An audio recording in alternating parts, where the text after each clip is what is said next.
Before we dive into this harrowing tale, tell us in the comments, what city are you watching from? And don't forget to hit that subscribe button, like this video, and share your thoughts. Your engagement helps us share more powerful stories. The CEO's secret, a slap that broke free.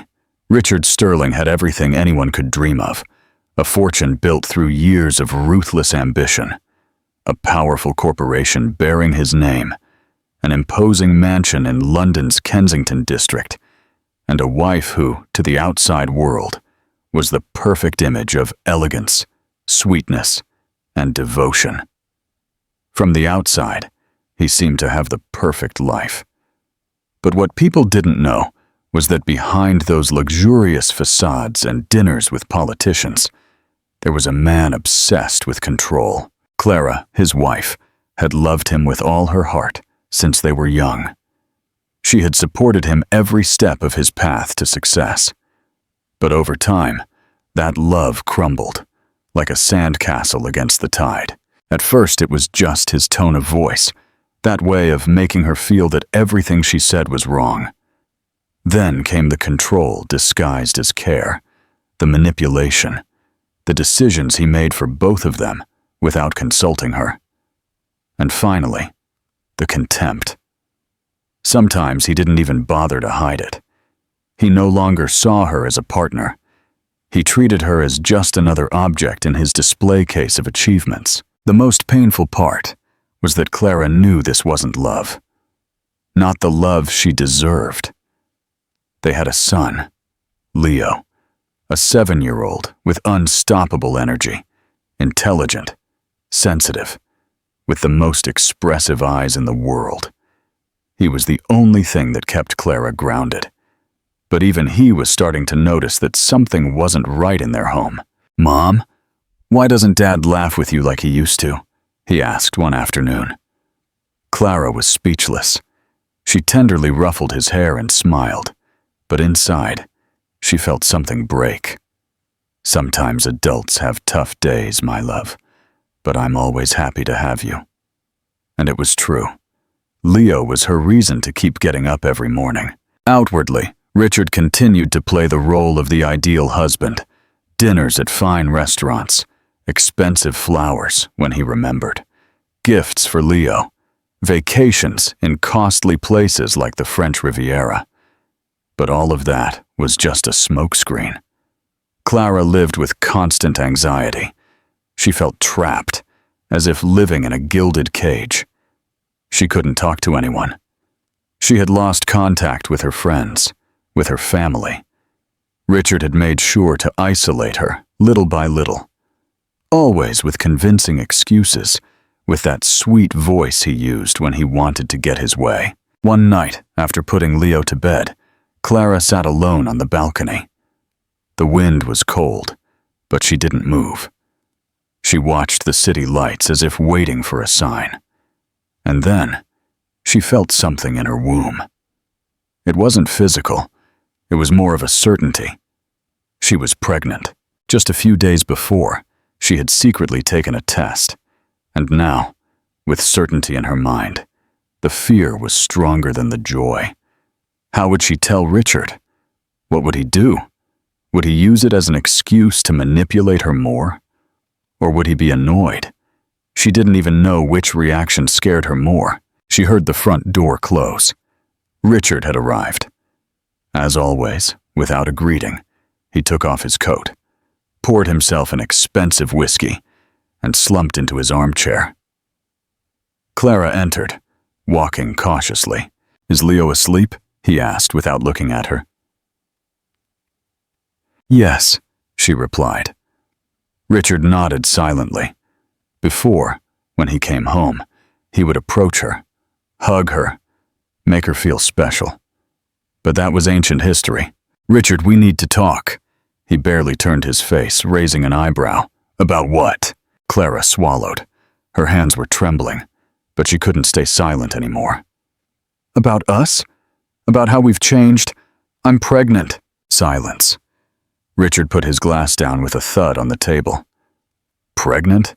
And you just blurted out like that suddenly? Now? I only found out recently. I didn't know how to tell you. He let out a dry laugh with no trace of joy. How lovely. Just when I'm trying to close one of the most important contracts of my life, you come with this. Very timely. Clara felt a pang in her chest. This isn't just about your work. It's our life, our family. I can't keep feeling invisible. Richard stood up with that intimidating look. Invisible? I've given you everything, Clara. You live in a house many women dream of. You wear clothes others can't even see in a catalog. And you come to tell me I don't appreciate you? I don't want clothes or trips, she replied, barely holding back tears. I want respect. I want to feel heard. I want Leo to grow up in a healthy home. Richard took another step, now closer, his voice growing colder. Don't start with your dramas. I don't have time for that. If you want respect, start by not questioning me in front of anyone. And stop making me look bad with your long face. Understood? And without waiting for an answer, he turned around, picked up his phone, and locked himself in his study. Clara remained in the middle of the living room, trembling. She hugged herself, sat down slowly, and placed her hands on her belly. It wasn't just her anymore. She couldn't endure everything out of habit or fear any longer. It wasn't about surviving anymore. It was about protecting her children. Leo, the baby barely growing inside her. What she didn't know was that the breaking point was closer than she imagined.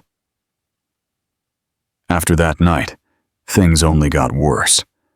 Richard started speaking to her even less, and when he did, it was with that dry tone, full of reproach and frustration. Clara tried to convince herself that it was just a rough patch, that maybe it was the stress of work, of business, of everything. But deep down, she knew that the man she shared a roof with was no longer the same. In the enormous house in Kensington, Clara walked as if treading on glass. Every step she took, every word she uttered, had to be measured so as not to provoke his anger. She felt like a shadow in her own life. Even Leo started to notice it more. One day, as she sat in the garden watching him play with his ball, the boy approached with a frown. "Mom, why are you always sad?" Clara felt her soul tighten. She tried to smile, but it wouldn't come. "I'm not sad, my love. Just tired. Dad doesn't love you anymore, does he?" The words hit her heart directly. "Leo, don't say that. But it's true. He's always angry with you. He yells at you. Sometimes he doesn't even look at you when you talk. I see it." Clara didn't know what to answer. She knelt down and hugged him tightly.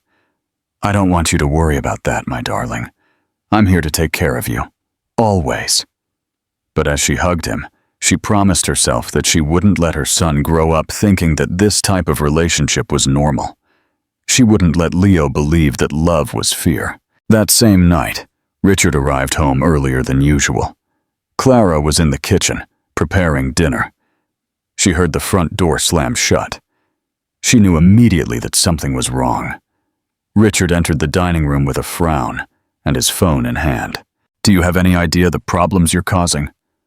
Clara looked at him, not understanding. "What are you talking about?" He threw his phone onto the table, furiously. "At the gala the other day, someone heard us arguing. Do you realize? Now there are rumors. They're saying I'm an abuser, that I'm losing control. This could destroy me." She blinked, incredulous. "Is that all you care about? Your reputation? Don't you care that Leo hears your shouting? That he's afraid when you come home?" Richard ran a hand over his face, exasperated. "You don't understand anything, Clara. I work every day, non-stop, to give you this life. And what do I get in return? Tears, drama. You get loneliness and growing distance," she said softly. "But you don't want to see it." Richard clenched his teeth, and for a moment Clara thought he would scream at her. But instead, he turned around, muttering, "I don't have time for your nonsense," and locked himself in his study again. Leo, who had been in the living room with his game console, appeared in the kitchen, head bowed. Dad's angry again. Clara knelt down and hugged him. Your dad has a lot on his mind. But that's no excuse. This isn't your fault at all. Leo looked down. I don't like it when he talks to you like that. Clara's eyes filled with tears, but she took a deep breath so he wouldn't notice. Me neither, my love. The days passed, each one heavier than the last. Richard immersed himself in work. He didn't ask how Clara was, what she felt, or even if the pregnancy was going well. It was as if the baby didn't exist. And although she tried to stay strong for Leo, there were nights she simply lay awake in bed, wondering how she had gotten to this point. Remembering the Richard she knew when they were just students, the man who dreamed of having his own business, who laughed with her about anything. Where had that person gone?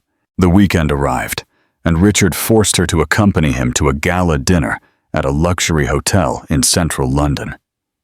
Clara didn't want to go, but she had no choice. He always said her presence was part of his image. Dress well, no long faces, he told her before they left. Don't let anyone notice how miserable you feel. Clara clenched her teeth and didn't reply. She put on a long dark blue dress, applied just enough makeup, and went out with him as if everything was fine. The gala was like all the others. People with expensive wine glasses, fake conversations, and empty smiles. Richard went from group to group, shaking hands, laughing as if nothing was wrong. Clara could barely breathe. Halfway through the event, she went out to the balcony for air. The cold wind brought some relief. She closed her eyes and thought for a second that she could stay there forever. Far from the noise, the stares, from everything, but she heard footsteps behind her. Richard. What are you doing out here? He said, serious. People are asking for you. Do you think it's nice to disappear like that? I just needed to breathe a little, she replied without looking at him. He approached and gripped her arm tightly. You're making a fool of me, Clara. Let go of me, Richard. You're making a scene. She tried to pull away, and at that moment, he did something she never thought he would. He slapped her. The sound echoed like an explosion on the terrace. For a second, everything stopped. Clara stood still, her face burning. When she looked up, she saw several people inside the ballroom looking at them, and among them all, one gaze completely froze her. Leo, her son. He was there. She didn't know how or when he had arrived. She only knew he had seen her. His little eyes were wide open, his body trembling, as if he didn't understand what he had just witnessed. Clara didn't feel the blow on her cheek as much as she felt the stab in her heart, seeing her son in shock. And she knew without a doubt that there was no turning back, a moment that changes everything. What would you have done after witnessing such a horrifying event? Share your thoughts on Clara's next steps in the comments. Don't forget to like this video and subscribe to see how this story unfolds. The CEO's secret. A slap that broke free. Part 3. Clara didn't know how long she stood there, her cheek burning and her heart shattered. The murmur of the guests began to fill the ballroom. Some covered their mouths with their hands. Others simply watched in silence, incredulous. And in the midst of it all, Leo was still there, completely motionless. Richard, for the first time, seemed nervous. He looked around, realizing his blow hadn't been in private. Everyone had seen it. He had lost control, and he couldn't hide it. Clara took a step back, moving away from him. "Don't ever touch me again," she said in a low, firm voice. Richard tried to say something, but his voice was choked by the tension in the air. One of the night's most important guests, an older businessman named James Sullivan, approached. He was a serious man, respected in the British financial world. "Richard, I think it's best if you leave," he said bluntly. "This is a personal matter," Richard replied, trying to regain his composure. "It stopped being personal the moment you hit her in front of everyone." James looked at Clara with compassion. "Are you all right?" Clara could only nod, though inside she felt like she was crumbling. Several attendees approached. Some women offered her tissues. Others simply hugged her without saying anything. She had never felt so vulnerable. And, at the same time, she had never felt so determined. Richard turned and left the ballroom amidst murmurs and cold stares. Clara didn't follow him. Leo was still at the entrance, pale as paper. Clara knelt in front of him. "My love, are you okay?" Leo nodded, but his eyes were filled with suppressed tears. "Does it hurt?" he asked, gently touching his mother's cheek. "A little, but it will pass. I don't want to go home, Mom," he whispered. Clara hugged him tightly, feeling those words pierce her soul. "We're not going back. I promise you." That night, with James's help, Clara and Leo went to a discreet hotel on the outskirts of London. They had nothing but the clothes on their backs. Her heart was racing, but at least, for the first time in a long time, she felt like she had taken a step. In the hotel room, while Leo slept soundly, hugging his teddy bear, Clara sat on the edge of the bed and picked up the phone. She didn't know who to call. She had no friends. Richard had made sure she distanced herself from everyone. But then she thought of someone. Sarah, an old university friend. They hadn't spoken in years, but Clara remembered her as a good person. She took a deep breath and dialed the number. "Clara?" A somewhat confused voice answered. "Sarah, I'm sorry to call you out of the blue. I need help." She didn't have to say more. Sarah listened without interrupting. And when Clara finished, there was a moment of silence. "Where are you?"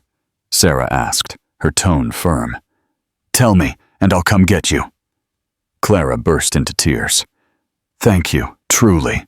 The next morning, Sarah arrived at the hotel with clean clothes, food, and a look full of concern. She didn't ask too many questions. She just hugged Clara tightly and stroked Leo's head. "You're not alone," she told her. Clara didn't know how to thank her. Sarah took them to her house, on the outskirts of Brighton, a quiet place with spacious gardens and clean air. It was exactly what they needed. During the first few days, Clara barely spoke. She just focused on taking care of Leo and secretly crying at night. But Sarah was patient.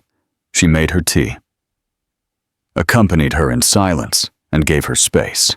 Almost a week passed before Clara dared to tell her everything. The control, the contempt, the times he made her feel like a burden, the shouting, the loneliness, and finally, the slap. "I saw it in his eyes that night," Clara said, looking at the sunset from the window. "He didn't regret it. He was just worried that he had been seen." Sarah didn't respond immediately. She just placed a hand on her shoulder. "Then you can't go back. Not for a second." "I'm not going back," Clara affirmed. "But I don't know how to start over. He controls everything. I have no money, no home, no job, and I'm pregnant." Sarah frowned. "How many weeks are you?" "Just a few." "I only found out a few days ago." "Then it's now or never. You have to protect that baby and Leo, and yourself. No more silences, Clara." Clara felt her body tremble, but no longer from fear. It was from the strength that was beginning to awaken within her. That same day, Sarah helped her contact a lawyer specializing in domestic violence. Her name was Eleanor Hayes, and from the first moment, she inspired confidence. She had a calm but firm voice and a look that said, "You're going to get through this. The first thing we're going to do is request a restraining order," she explained. "But for that, you need to be prepared. This won't be easy, Clara. He's going to fight dirty." Clara clenched her teeth. "I don't care. Let him try whatever he wants. I'm not going to let him hurt us again." And so began a new stage. A stage of fear, yes, but also of courage. Because for the first time in years, Clara was choosing herself. For those who are reading the comments, write the word spaghetti in the comment section. Only those who made it this far will understand. Let's continue with the story. The CEO's secret. A slap that broke free. Part 4. The following days were like walking through a minefield. Every step Clara took was filled with doubt, fear, and questions. But there was also something new inside her. Determination. Eleanor, the lawyer, was clear from the beginning. She explained that while the complaint and the restraining order might seem like huge steps, they were only the beginning. Richard had power, influence, and connections everywhere. And he wasn't going to sit idly by. He's going to try to manipulate the story, she warned. He'll surely talk to the press. He'll want to make you look like the villain. You have to be prepared. Clara took a deep breath. I don't care what he invents. I know what I lived through, and I'm not going to stay silent anymore. And indeed, the media attacks came. Within days, several outlets began publishing suspiciously aligned articles. Renowned executive faces. Difficult situation with pregnant wife. Personal conflicts affect private life of successful London businessman. None mentioned the slap. None spoke of the fear, the shouting, the control. They only spoke of a family crisis. Clara expected it. Eleanor did too. That's why they were prepared. They collected text messages where Richard humiliated her, emails with blunt orders, audio recordings of arguments, old photos of bruises that she, without knowing why, had kept on her phone. Eleanor put together a solid file. This is what we're going to use, she said. Justice is slow, but it's not blind. And even if he has money, he can't buy everything. They also had Leo's testimony. Eleanor was very careful. They didn't force him. They just asked him if he wanted to talk about how he felt. And Leo, with his soft voice, just said, I saw my dad hit my mom, and I don't want that to happen again. That was enough. One morning, while Clara was helping Sarah fold laundry in the kitchen, her phone rang. It was an unknown number. She hesitated to answer, but she did. Clara? The voice chilled her to the bone. Richard, I need to talk to you. This can't go on. You're destroying everything. Are you calling because you're sorry? She asked ironically. Don't play games with me, he replied with an aggressive tone. I'm willing to forget everything if you come back. You can stay in the house, with Leo, even with your pregnancy. But this has to stop. Clara felt a mix of fury and laughter. Are you offering to take me back as if it were a prize? I'm trying to fix things. You have nothing without me. Clara, no accounts, no job, no way to support yourself. I'm your only option. You're wrong, she said calmly. I'm not afraid of you anymore. And she hung up. She stood trembling, tears in her eyes, not from sadness, but from anger. Sarah approached and hugged her without saying anything. That night, as Leo put on his pajamas, he approached his mother with his teddy bear in his arms. Mom, if you're sad, I am too. Clara knelt in front of him, hugged him gently, and stroked his hair. I'm not sad anymore, my love. I'm strong, and that's different. Leo rested his head on her shoulder. Are we going to be together forever? Clara felt a lump form in her throat. Yes, my darling. No matter what happens, we'll always be together, and I'll protect you from everything. Leo hugged her tighter. Even from Dad? She didn't know what to answer immediately.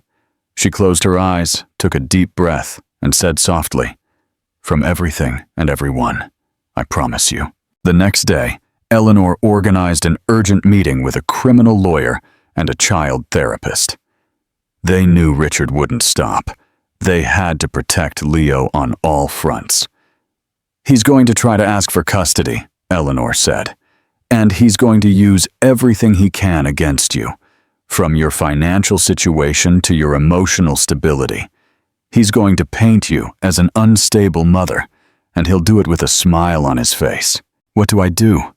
Clara asked, her soul in turmoil. Prove who he really is. You're not alone. We're going to fight with everything we've got. Eleanor gave her a list. She had to organize her documents, open a bank account in her name, start working even if it was something simple, and gather any witnesses who could speak about Richard's true behavior. They also had to present evidence of the isolation, the control, how he had left her without resources. That night, when Leo was already asleep, Clara and Sarah sat in the living room with hot tea. The silence of the house was comfortable, but heavy. I never imagined being in this, Clara said suddenly. My whole life I took care of myself. I was a good wife, a good mother. And this is how I ended up? No, Clara, Sarah told her. This is how you're starting. What you lived through wasn't your fault, and what's coming is what you're going to build. Clara smiled at her, her eyes misty. It was true.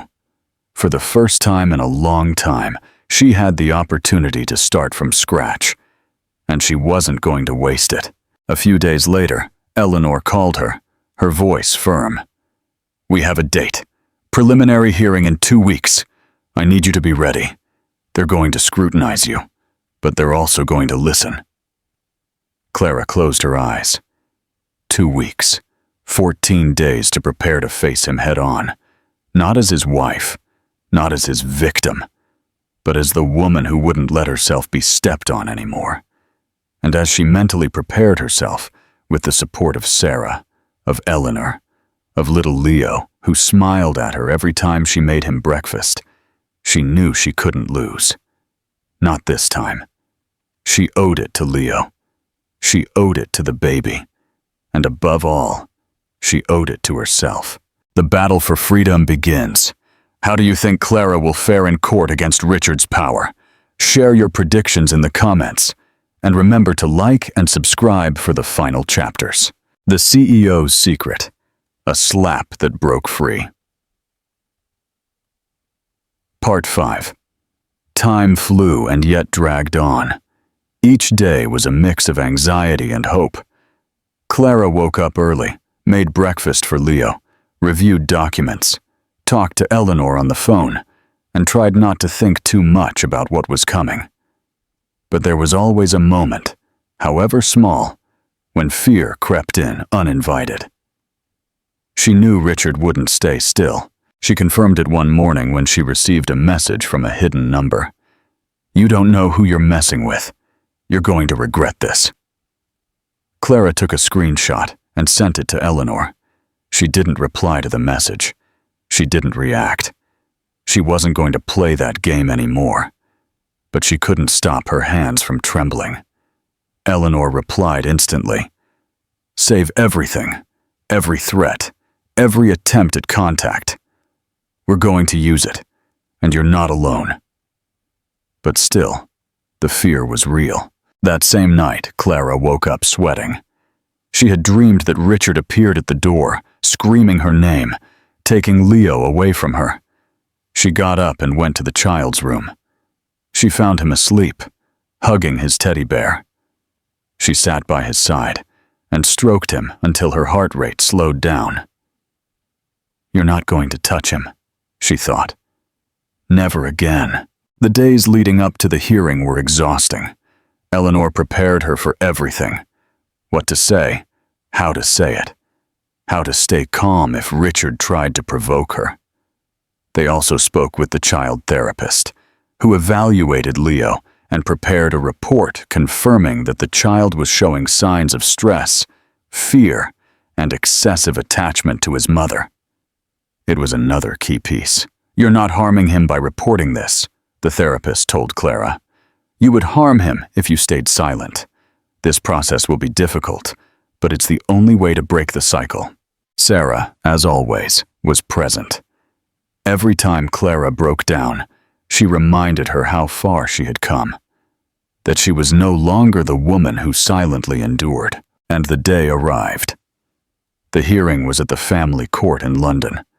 The building wasn't imposing, but the atmosphere was tense. Clara arrived with Eleanor. Richard was already there, surrounded by his lawyers, dressed in his best suit, and with that usual arrogant expression, as if he already knew he would win. When he saw her, he smiled arrogantly. But she didn't return his gaze. She kept walking with her head held high. She was nervous, yes, but she also felt something she hadn't felt in a long time. Dignity. The hearing was not public. Only the involved parties were present. The judge, a man with a serious but fair face, opened the file and began to review the facts. Eleanor was the first to speak. She presented the case clearly, showing the evidence, the messages, the photos, the therapist's report, Clara's testimony. Richard shifted in his seat, growing more tense with each piece of evidence. When it was his turn, his lawyer tried to change the narrative. He said that Clara was unbalanced, that she wanted to alienate the child out of revenge, that she herself had distanced herself from her friends and family. Clara took a deep breath. She expected those lies. She had heard them many times. And then, the judge gave her the floor. She stood up. Her voice trembled at first, but as she spoke, she found strength. I didn't come here for revenge. I came to protect my son and my baby. I came because I want my children to grow up knowing what respect is, not fear. Because I won't be silent anymore. The judge nodded, took notes, and called for a recess. The atmosphere became dense. In the hallway, while they waited to return to the courtroom, Richard approached. Eleanor tried to intervene, but he spoke directly. This isn't over, Clara. You'll see what it's like to fight me. Clara looked at him for the first time in weeks, and she didn't tremble. I don't care how long it takes. I already won, because I'm not afraid of you anymore. Richard clenched his jaw, but said nothing more. He turned and left. Upon returning, the judge did not issue a final sentence, but he did issue precautionary measures. Richard could not approach Clara or Leo. Visits would be supervised if the judge authorized them later. Clara left protected. It wasn't the final victory, but it was a victory. And as she left the courthouse with Eleanor and Sarah, she felt something new. Relief. You did it, Sarah said, hugging her. You stood up to him. And it wasn't easy, Clara replied, but it was necessary. That night, upon arriving home, Leo ran into her arms. Clara hugged him and lifted him off the ground, laughing with a mix of exhaustion and joy. Did you win, Mom? She looked into his eyes. We won, my love. All three of us. And for the first time in a long time, she said it with certainty. Another inside joke for those who only check the comments. Write French fries. Those who made it this far will get the joke. Let's continue with the story. The CEO's secret. A slap that broke free. Part 6. Epilogue. The days following the hearing felt strange. Clara had won a small reprieve, but not the complete battle. She slept better, but not entirely. She ate more calmly, but always with a knot in her stomach. The restraining order was in effect, and Richard, at least outwardly, had disappeared. But Clara knew he wouldn't stay quiet. She confirmed it one afternoon. Sarah came home with a serious expression, carrying the newspaper under her arm. They published an interview with him, she said, placing the paper on the table. He's saying you abandoned him without reason, that you're depriving him of seeing his son, that it's all a misunderstanding. Clara took it in her hands. There was Richard's face on the front page, well-groomed, serious gaze, with a headline that read, A Father Destroyed by a Lie.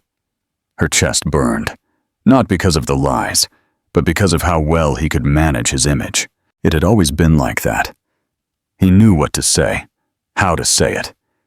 He knew what mask to wear depending on the audience, and now he was using the media to paint himself as the victim. Eleanor called minutes later. I saw the interview. Don't respond. Don't make statements. This is part of his strategy. He wants to pressure you publicly because he can no longer touch you legally." "What if people believe him?" Clara asked, feeling the lump in her throat. "It doesn't matter. What matters is what the judge sees. And so far, you're doing perfectly. Hold on a little longer." Clara hung up and looked out the window. Outside, Leo played in the garden, happy, carefree. His laughter filled the air. That's what mattered. That's what she was defending. That same night, as she read him a bedtime story, Leo asked an unexpected question. "Will Dad ever come back?" Clara swallowed. "Maybe at some point you can see him, but with someone else present, and only if he learns to behave. So he'll never live with us again?" Clara looked into his eyes. "No, my love, he'll never live with us again. But that's not a bad thing. We're going to be okay." Leo nodded and snuggled up to her. Clara hugged him tightly. She felt her heart break, but also fill up. They were together, and that was enough for now. The lawyer Eleanor warned her that Richard would try to counterattack through legal channels, and she was not mistaken. A week later, a notification arrived. Richard was requesting shared custody.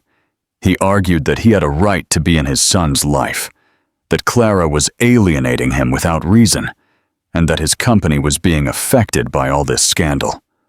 Clara felt her blood pressure drop. "It can't be," she whispered. "After all this?" Eleanor took a deep breath as she read the documents. "He can try, but he won't win easily. We're going to respond. We're going to show everything we have. This is his last attempt to regain control." Clara felt like she was back at war, again preparing documents, again coordinating testimonies, again summoning witnesses, collecting evidence. During those weeks, Sarah became an irreplaceable pillar. She took Leo to the park, helped him with homework, cooked when Clara couldn't even boil water. Every night before bed, Clara sat with her notebook and wrote down what she felt. It was a kind of diary, something that helped her release everything she didn't say out loud. She wrote things like, "I can't let him win. I can't let my son believe this is normal. I have to be strong, even if I sometimes want to give up." And so, time passed, until the second hearing arrived. This time, it was for custody. Everything was at stake.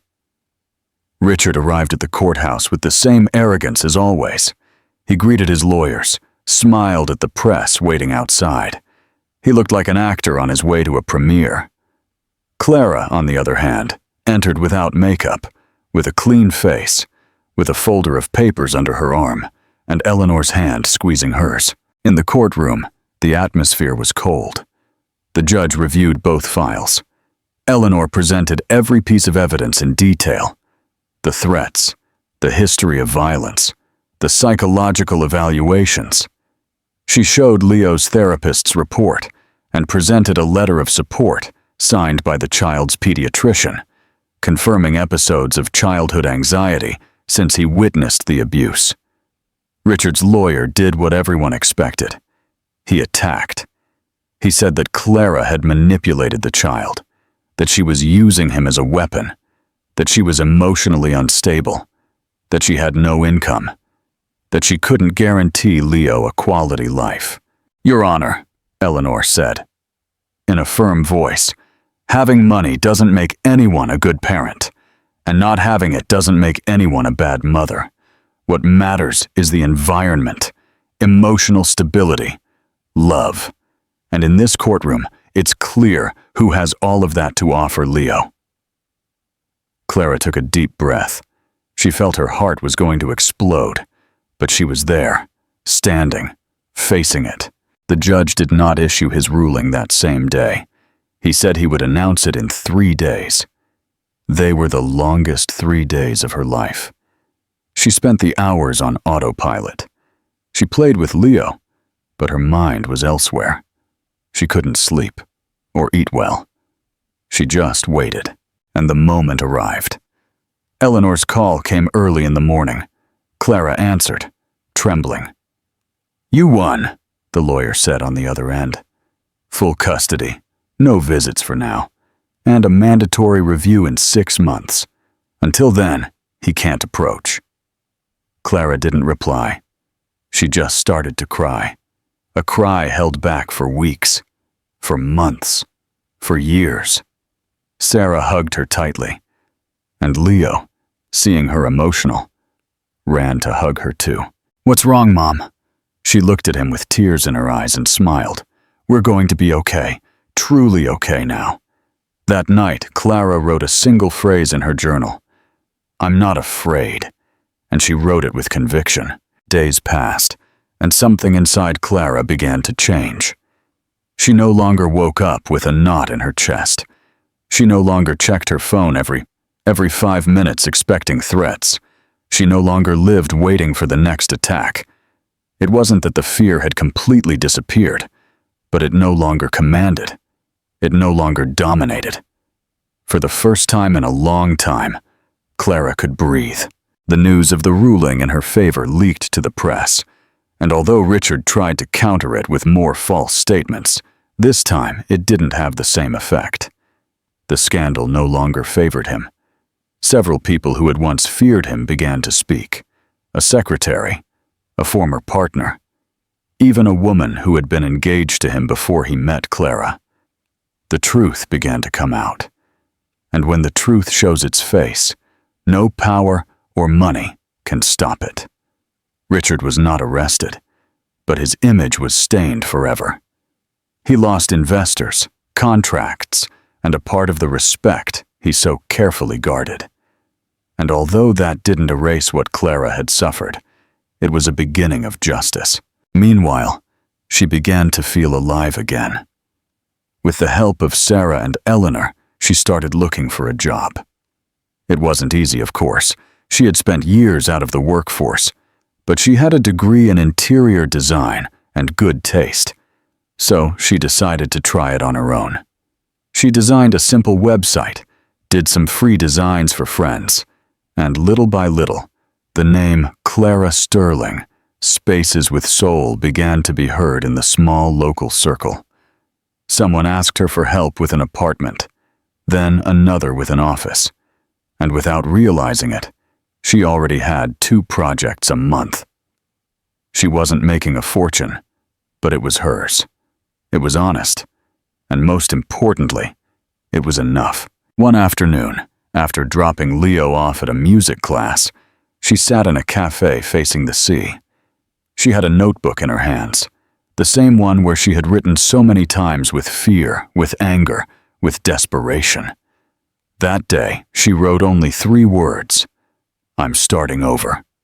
She looked towards the coast, the wind disheveling her hair, and for the first time she didn't think about what she had lost.